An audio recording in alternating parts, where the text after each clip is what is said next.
This is Tecno Go, and today I would like to show how you can download and install the Opera browser on it. So to start, make sure that your phone is connected to Wi-Fi, then launch the Google Play Store. Onwards, input the Opera query at the search bar.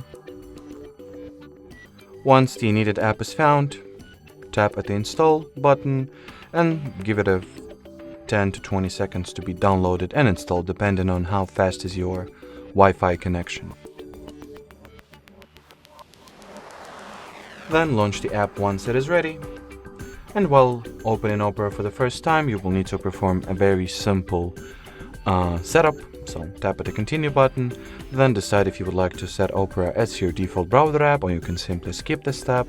And over here you can either customize the data collection preferences or simply allow everything that it asks for and start using the Opera.